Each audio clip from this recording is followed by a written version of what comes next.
여러분 안녕하세요.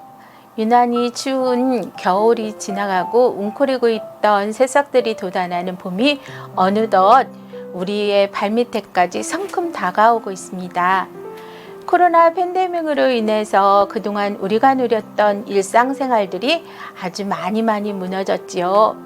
친구들과 마음 놓고 한 끼 식사하기도 부담스럽고 여행하기도 어려운 시기에 우리가 살아가고 있습니다. 그동안 일상적으로 만났던 사람들과 단절된 채 살아가다 보니 우리의 삶이 무기력해지고 또 혹 외롭지는 않으셨는지요? 우리에게 찾아오는 외로움의 상처, 그리움의 상처, 사람들을 통하여 받은 상처들을 우리들은 안고 살아가고 있지는 않으신가요? 현 시대를 살면서 한 번도 상처를 받지 않은 사람은 아무도 없을 거라고 생각됩니다. 그래서 오늘의 북커버에서 헨리 나우엔의 상처 입은 치유자라는 책을 소개하려 합니다. 상처 입은 치유자라는 책은 1972년에 쓰여진 좀 오래된 책이에요. 이 책은 그의 많은 저서 중 거의 초창기에 쓰여진 책이지만 목회 상담 및 기독교 영성 분야에 큰 영향을 끼친 책이라고 볼 수 있습니다. 오늘 저와 함께 이 책의 내용과 의미를 살펴보지 않으실래요? 먼저 이 책은 130쪽 정도의 작은 책자입니다. 이 책은 크게 네 부분으로 나눠져 있는데요. 1장 단절된 세상에서의 사역, 2장 뿌리 없는 세대를 위한 사역, 3장 소망 없는 사람을 위한 사역, 4장 외로운 사역자의 사역, 총 4개의 챕터로 문에 대해 비유를 바탕으로 하여 구성되어 있습니다. 오늘날 인간관계에서 오늘 수많은 상처들을 받아가면서 살아가고 있습니다. 왜냐하면 인간은 약하기 때문에 상처를 받고 고통당하며 살아갑니다. 그래서 사람들로부터 위로받고 도움을 얻고자 뛰어다니고 사람들을 만나 도와달라고 요청해도 오히려 그들은 자신의 어려움을 호소할 때가 있습니다. 공감도 해주지 않고 도움도 주지 못하는 경우가 종종 있지요. 그렇게 되면 서로에게 공감을 내어주지 못하고 그냥 서먹해지거나 괜히 말했나 하는 생각이 들기도 합니다. 이러한 분들에게 분명한 목적과 방향을 제시해 주는 데 도움이 될 거라고 생각합니다.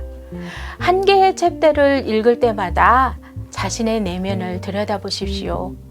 고통을 통해 얻은 상처로 다른 사람을 치유하는 원천이 되는 방법을 찾으시길 소망하면서 이 책을 추천해 드립니다.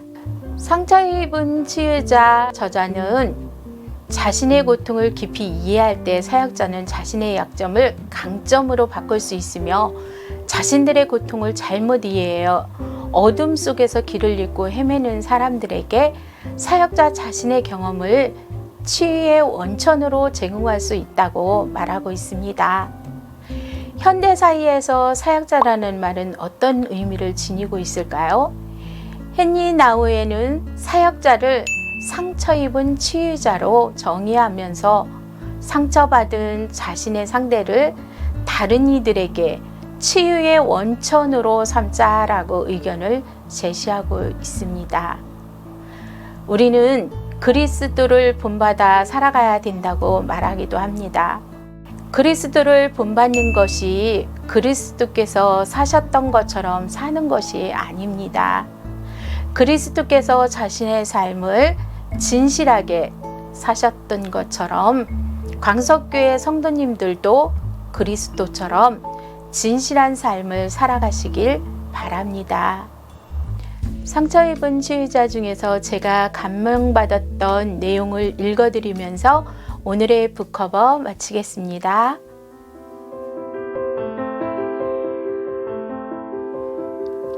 메시아가 언제 오실까요? 가서 그분에게 직접 물어보시오. 그분은 어디에 계십니까? 성문에 앉아 계십니다. 그분을 어떻게 알아볼 수 있습니까?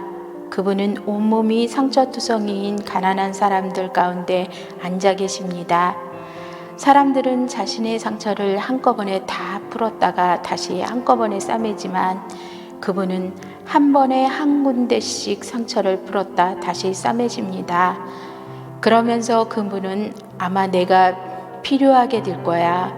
그때 잠시도 지체하지 않기 나는 항상 준비하고 있어야만 해 라고 혼잣말을 하고 계실 것입니다.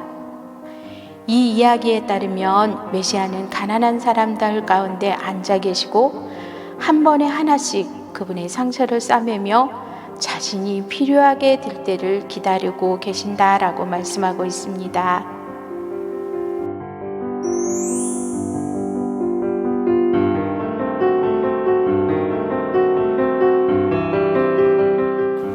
날씨가 많이 따뜻해졌습니다. 조금 있으면 여기저기 아름다운 꽃들이 피어나겠지요.